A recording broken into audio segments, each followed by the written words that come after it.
Welcome to The Global Girlfriend. Shall we book a flight to Santiago, Spain? Yup.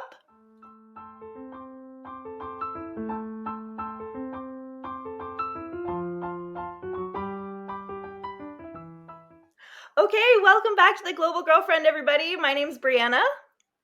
And my name's Morgan, and we are your host, and just so excited to have you all here today. We have a super special episode for you. We have our first guest who we are so excited about, and today's topic is all about how to maintain close relationships with your families while you live abroad. Okay, so our guest today is a special friend, Paloma. And so, we're going to talk on, how to keep those connections going with your family when you're living far. So a little bit of brief background on Paloma. So she's been traveling for quite a long time, starting back in her teenage years, doing exchange programs and so many things in between, and currently as an international teacher. And something that we really love about Paloma and we really admire about Paloma is just how close she is with her family. So we are so excited to have her as our first guest on the Global Girlfriend podcast. Everybody, please welcome Paloma. Oh, yay! Hi, Paloma. Hi, I'm so excited to be here. And we are so excited to have you. Why don't we get the ball rolling? Can you maybe tell us a little bit about your first international experiences, how you started this journey? Yes, my parents always loved traveling when we were younger, but it was more like local trips within Spain, and they loved camping. We did a few international trips, but it wasn't until I became a teenager that my parents were like, we want you to learn English. So every summer, they sent me abroad to a different English-speaking country to live with host families or to live in an kind of like an international school, just to be surrounded by other international kids and learn English. So I was in England, in Malta, in California a couple of times, in Australia, in Florida. Once my English got decent, they tried with French. My French is not as good as my English, unfortunately. But I spent some time in Nice and also in Quebec a couple of summers. And I think that was the beginning. That made me realize there's much more than Spain. It was those experiences, really. Oh my goodness. Okay, those are so many beautiful experiences all over. That's awesome. I love that. I love that. Are you still practicing your French today? I've been thinking about getting back to it, maybe using Duolingo or something like that. But because the language that I use daily is English, and even my Spanish is getting bad because I never use it. And I use English for work, and being a non-native speaker, I want to become better at English. I'm actually at the moment trying to improve my pronunciation and the way I use my English, actually. So focusing on that rather than in French. Oh, gotcha. Because I remember in Albania you were taking I got back to lessons. French That's awesome. in Albania, but priorities at the moment. Yeah, that makes sense. Okay, so what would you say, like specifically, what made you fall in love with living abroad? I honestly think it was those summer camps abroad and being able to experience other cultures and how it's life somewhere else. And for me, it was very important. Living with host families. At the moment, I'm still very close to my American family. Actually, my American mom, Mabel, she came and visited me in Singapore more than 15 years later. Like we met more than 15 years ago. And it made me realize how life is in different places, how different like schools can be in different places, how different like food can be in different places and stuff like that.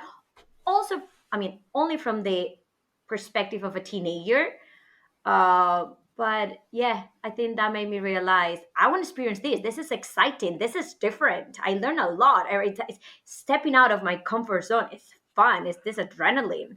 And I think I'm still addicted to that feeling. I get that. That makes sense. And then after that, when I decided I wanted to go to college and become a teacher, I chose a university in Madrid that allowed me to do placements, my teaching placements abroad, so I could see different educational systems. And I was for a month in Sweden in a school, for a year in Finland. Then I did a semester in Atlanta, Georgia, and then some volunteering in Nepal. So seeing all those not international, seeing all those schools in different contexts, just in different countries operating similarly but also differently, I think it made me realize like, oh, maybe I can just teach somewhere else, not just home. Yeah. Yeah. That is incredible and so inspiring. And I just think to see so many different cultures and to have so many international experiences at such a young age, you can really Yeah. see, just because, we know you in your life, sort of how that has led to this incredible international lifelong journey. So on that note, you finished university, you had traveled, you had seen the world, and then you made the decision to live abroad. Maybe you can tell us a little bit about where you've actually lived and worked. Yes. I I try to think about places where I've lived as places where I've officially filed taxes, like, because I've lived for short periods of time in different places, but like places where I've properly have like a full-time job as a teacher would be, well, I started my career in Spain just for a couple of years. My goal was always to go abroad, but you need to get some experience on your CV. Then I moved to Dubai, spent 2 years in Middle East. Lovely, got to explore like Middle East, all the countries around. Then moved to Albania. That was during COVID. It just happened. I think that's where I met Brianna and Morgan. I think we all ended up somehow there. But it ended, Exactly. yeah, it ended up being a great decision through wonderful years in Albania. We all love Albania. And then after Albania, I think I was ready for a more international country, a more international community. So I wanted to go back to a place with many expats and good weather. I love good weather. I love the sunny days. The tropical weather makes me happy. So ended up in Singapore, which is where I'm based at the moment. Luckily, very close to Brianna. I mean, 3 hour flight to Bali, but close. We still No, feel like we're that's neighbors. I love that. And we're Oh. hoping to have you on this side of the world visiting us, Megan. Yes, hoping in the fall still to come see you Yeah. guys. That's the dream. That is the dream. Yeah. Okay, love to get just a refresher of your life story. It's fun to just hear all the details, the places you've been. So back to family. So what were the initial challenges, like being away from your family? Would you say? Yeah, yeah, of course. When you see from the outside, it's like, oh, what a wonderful life! Like going here, going there, traveling here, traveling there. But it is challenging in many occasions, and I will get deeper into like one of my biggest challenge is usually living abroad when I really feel homesick later. But I must admit that the reason why I think it's been quite relatively easy for me, it's because it happened so organically. It wasn't like I moved all of a sudden abroad, fresh out of my parents' house. No, it was like initially going away on those summer camps for 3, 4 weeks. Then in college, oh, a couple of months here, then a semester here, then moving full time abroad, but still going back 2, 3 times a year, like going back home 2 or 3 times a year. Uh, so, and also slowly going farther away. Like I'm not in Singapore, but I've been closer to home, just like one flight away. So I think that made it easier. Like kind of like my parents saw it coming, and I saw it coming too.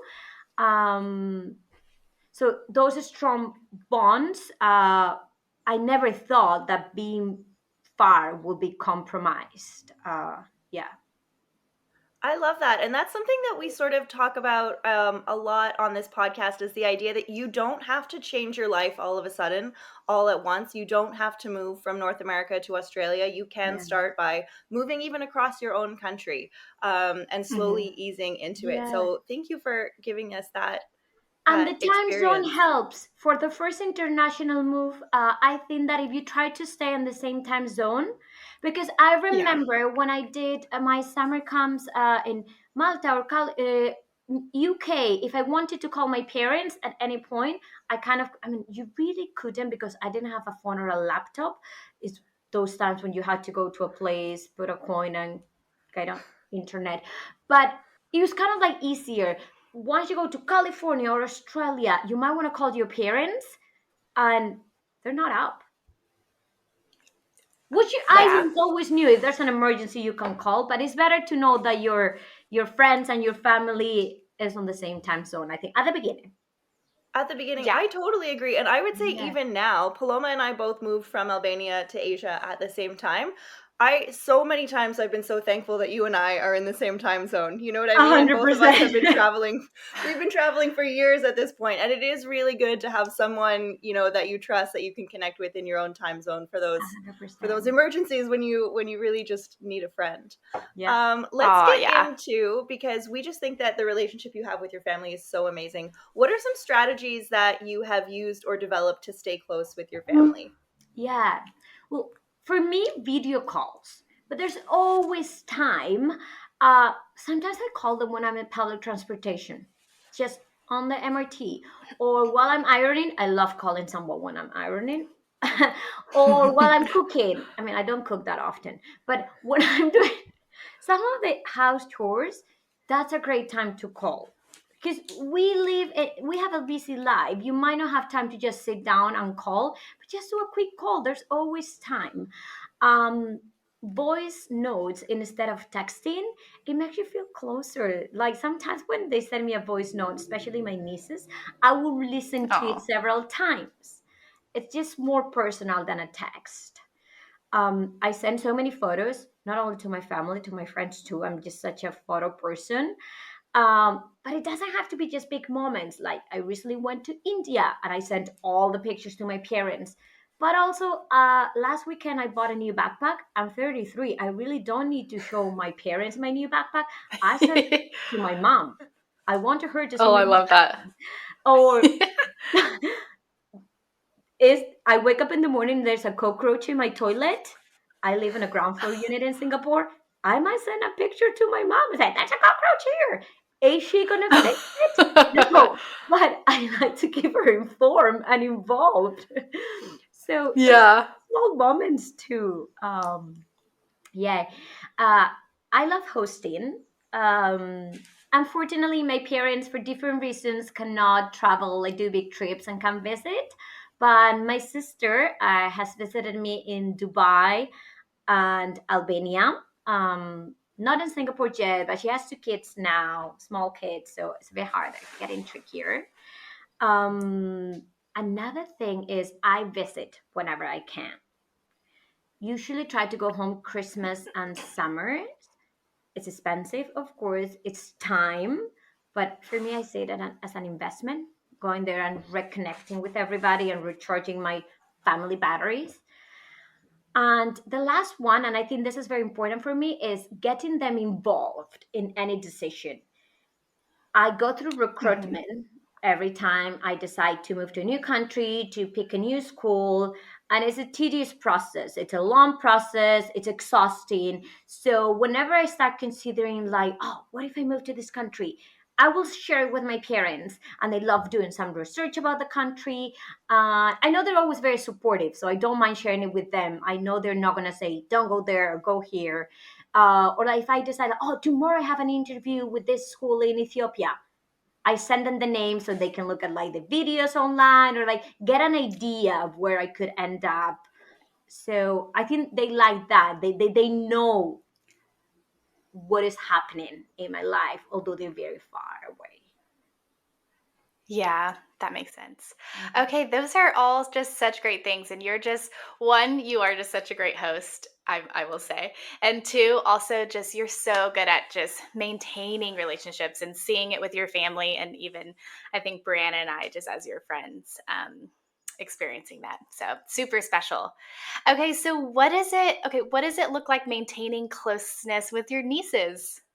Yeah, that looks a bit different because Yeah. one of them is, I think, 7 months old, and the other one is Okay. three, just turned three. It was easier with the oldest one because when she was born, I was living in Albania, which is Hmm. much closer to home. So I actually Yeah. flew as a surprise when she was born, the week she was born. I flew Oh, home, yeah. surprised my parents, surprised my sister. So that was really nice that I was closer to home and I could just, when she turned 1, I flew back home. That's not possible anymore. I'm really far. But then Mm-hmm. I do video calls with them. I mean, when they're with my parents or with my sister, right? I call my parents or Mm-hmm. my sister and I see them. And sometimes they might just be eating or playing, doing their stuff. But they hear me, they see my face, they see that Mm-hmm. someone they love, like their parents or grandparents, are talking to me. So, oh, this person might be someone we trust too. So they start, yeah, um, building that trust too, I guess. Uh, Mm-hmm. Sometimes, and this is because I'm a teacher, maybe, and because I went through COVID with a full class of 4 years old, I will do like book reading online. So I'll get a little book from my class Oh, and I read it online for my niece, for Blanca. But of course, oh, that's so cute. I have access to little kids' books because that's my job, and yeah, Mm-hmm. I like it. Um, and when I'm traveling, for instance, sometimes I'll send a picture or a video. I recently went to India and I sent a picture from, no, a video from India to my niece, the one who's 3. And I was like, hey, I'm in India and I came here in an airplane, stuff like that. I'm sure sometimes she just ignores the videos, but sometimes it's like, oh, it's Paloma, it's my auntie. Um, Oh, yeah. and when I go home, we do things like pajama parties and stuff like that. I try to make it fun, that quality time when we're home, right? Mm-hmm. And I always bring presents from my traveling, and it's all these exciting presents like books in different languages or like snacks, something a bit different from the trips I do. So, yeah. Mm-hmm. That is so special, and I think that, like, it's so wonderful because I'm sure they look forward to seeing you and that sort of stuff, but now just, like, with technology, the fact that, like, they'll still probably have those videos when they're a little bit older, and they'll be able to look back Yeah. on those books when they're a little bit older and just see, like, "Wow, Auntie Paloma, like, what an amazing life you had," and I just think, like, you do such a great job to when they're older and they can understand a little bit more, like, they'll definitely look back and just be able to see sort of the effort that you made, and you're just sort of giving them an incredible perspective from your really Mm-hmm. unique life. I think that's really wonderful. Yeah. Hopefully, Such an Um, because it is inspiration. hard to be far. Sometimes it is hard. You're missing out on a lot, and you come back and they're a year older. yeah, Yeah. and a lot changes when they're that young too. Like that's just children are fascinating. Let's talk a little bit Yeah. about when you do actually go home. So you mentioned that you go home twice a year. Is that an easy thing to do? Is it difficult? Can you just talk a little bit about your experience of how you make the most of your time at home? To be honest, from Albania and from Dubai, it was very easy. I mean, yeah, it was easy to go back home twice a year, Christmas and summer. We're lucky that we're teachers, and 3 weeks at Christmas time, 6, 7 weeks in the summer. So I'm really happy and glad that we have those long holidays. But now from Singapore, although the holidays are long, it's getting harder. It's just long flights, like 8 hours just to get to Spain. I'm Yeah. from this beautiful town, Pontedeume, in the northwest of Spain, but it's painful to get there from even from Madrid. It's just like another flight or a 6 hour, 5 hour train. So it's just Mm-hmm. it takes a while to get there. But so far, I always go home twice a year. I don't know how long I'll be able to keep up with that. At the moment, my current partner is from South Africa. He has family living in London. For instance, this summer we're gonna be doing Spain and the UK too. Like you need to divide a little bit your time. So yeah, it's definitely getting Mm-hmm. harder considering how far I am and my partner's needs too. But trying my best. Yeah. And you're doing great. Okay, so you've mentioned quality time, and you're really great at that. So quality over quantity. So can you share a little bit of how you make the most of your short visits? Yeah, I think it's just you learn to make the most of your time as an expat because you know Yeah. when you go home it's a limited time. And I always have a list. I mean, you both know I love lists. And I always have it's a Yeah. physical list and I know Mm-hmm. where are the places I want to go to. And it might be something outdoorsy or it might be a restaurant I want to go to or it might be Mm-hmm. a visit to a shop. but I know what are the things I want to do with my family. Let's go shopping here. Let's go eat here. Let's go for a walk here. Might be small things, nothing fancy, but I make sure I take those things off the list when I go home. Like I plan in advance, let's say, to make sure I don't waste 2 weeks home Yeah. doing nothing. Yeah. Yeah. Yeah. So super, super intentional Yeah, with your list exactly. and your time. Intentional is a good word, Morgan. Yeah. Love That's that. awesome. And so you have had some experiences where your family or even close friends who are like family have come to visit you. How do you make those visits happen? And do you have any like special memories from times when people have come to your side of the world? Yeah, I love hosting. And as you both know, I prepare a Google Doc where I plan all the things we're going to do. It's flexible, but it gives us an idea so that we don't miss out anything. Again, as Morgan said, being intentional about that time, because it's the same with friends when you live abroad. There are friends that you see once a year, once every 3 years. So, yeah, you need to be intentional and make the most of the time. For instance, my sister visited in Dubai, and we visited Dubai and Oman when she was there. We spent New Year's Eve at the desert camping. It was so cool. That was 5 years ago, I think. And then she came with her partner and my niece when she was 4 months old. My niece, they came to Albania. And did you both meet her? I would say so. Morgan, were you still in Albania? I don't think I met them in Albania, but I met them when I came to visit. Spain. Yeah, And you met them in yeah, Spain. yeah. And I think Brianna met them in Albania when my niece was a Yeah, Okay. baby. Yes, yeah. and Aw. yeah, it was very special for me, like seeing my 4 months old niece there.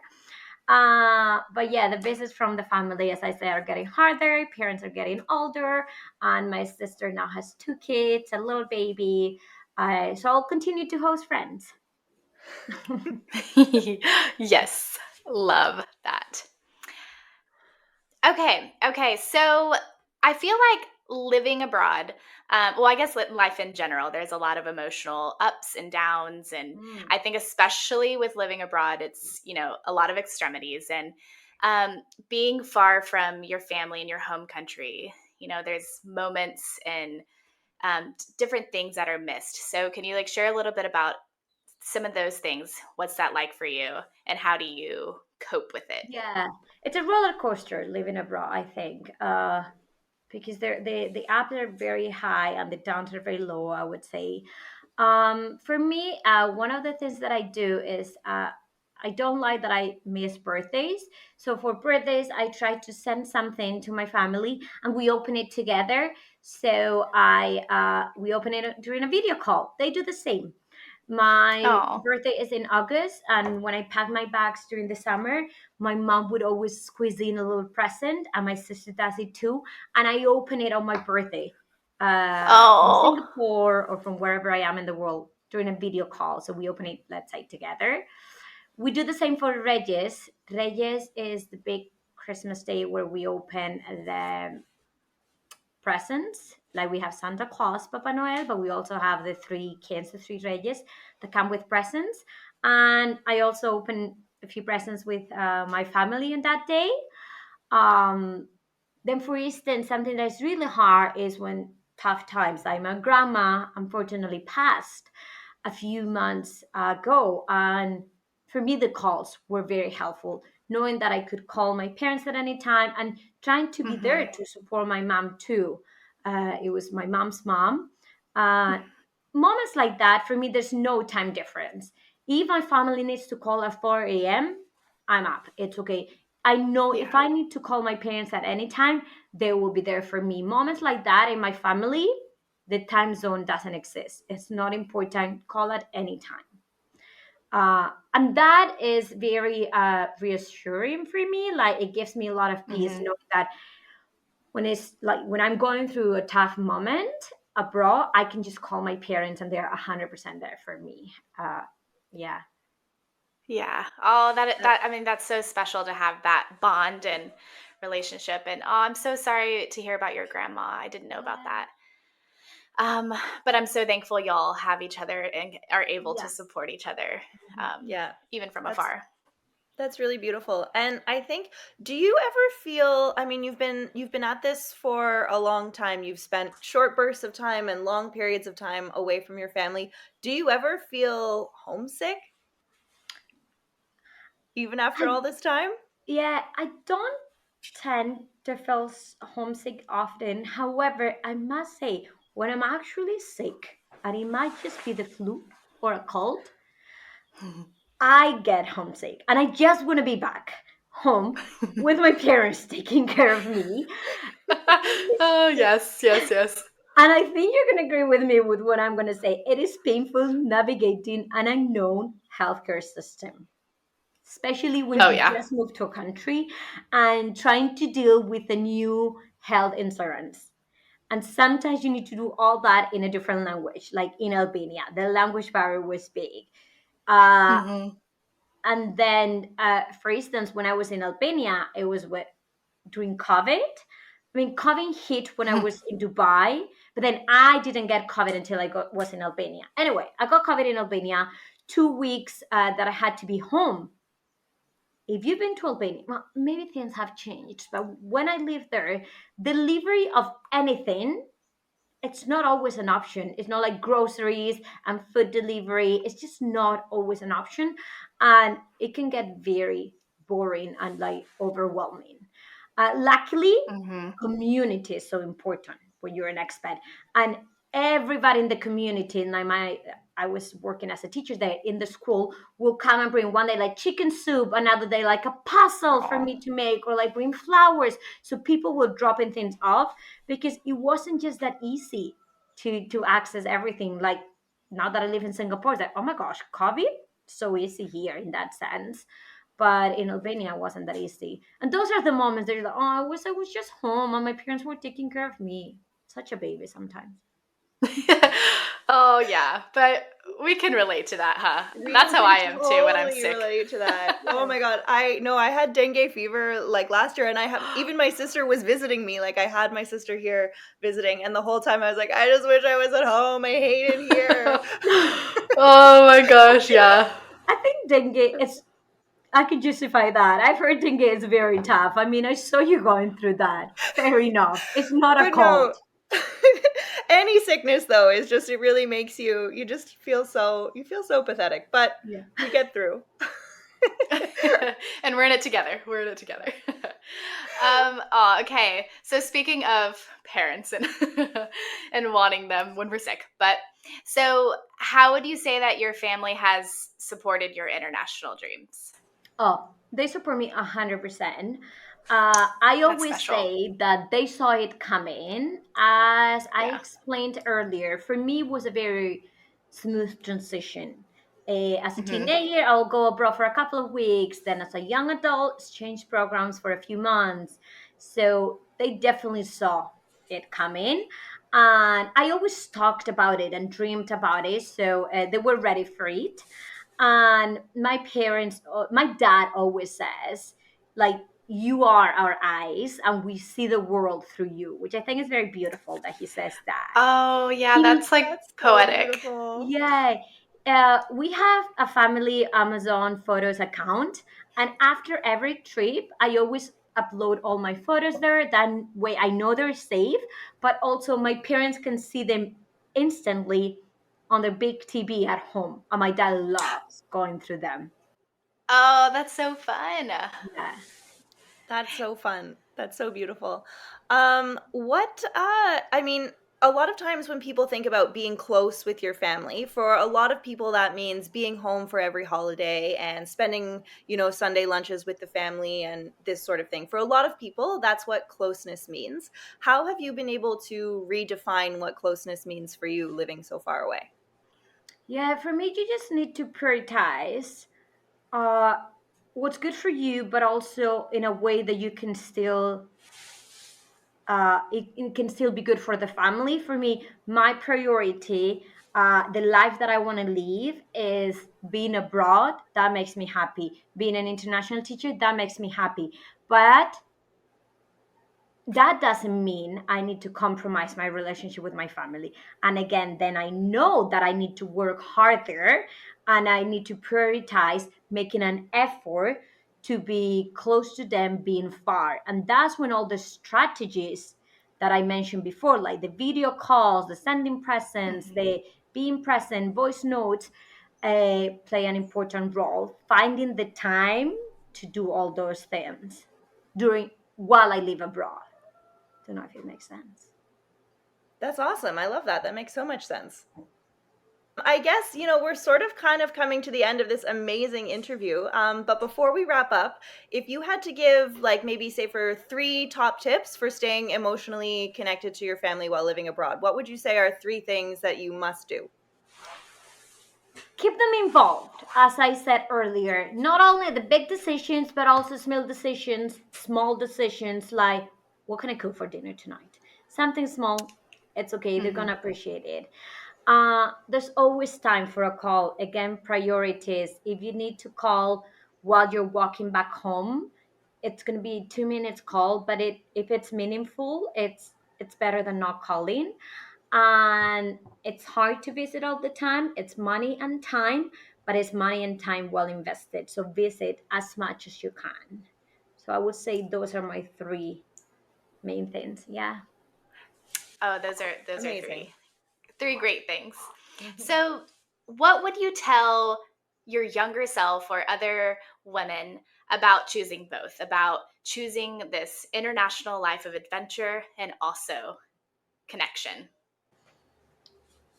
I would say, I will tell her it's doable. You can do it. You just need to work a little bit harder.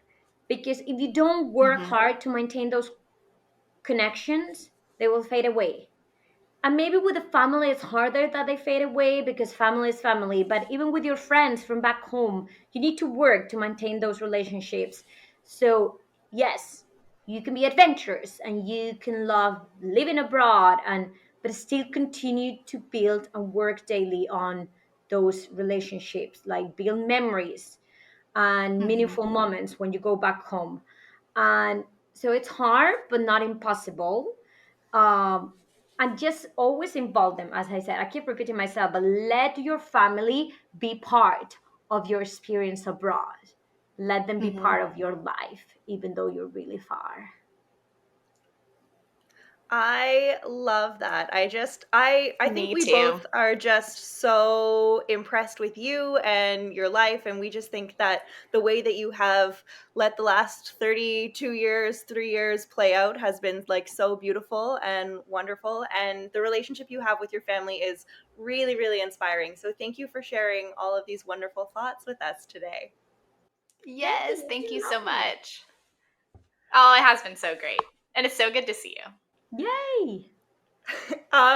This has been really, really fun. We are so grateful for Paloma for sharing this incredible wisdom with us. You've inspired me to call my parents today. They're traveling right now, but I'll call you guys later. But yeah, thank you so much for being with us. It's been a wonderful episode. Morgan, if people want more advice like this, or if they want to connect with us online, how can they do that? Yes. Okay. So you can find us on social media platforms, TikTok and Instagram at The Global Girlfriend. You can also email us at theglobalgirlfriend@gmail.com if you want to share a more lengthier, more personal note there. We'd love to hear from you on those ones. We love hearing from you, and we will be back next week with a brand new episode. Paloma, thank you again so much for being with us, and this has been a really fun episode. Have a great week, guys. Yes. Okay. Bye, everyone. Thank you. Bye.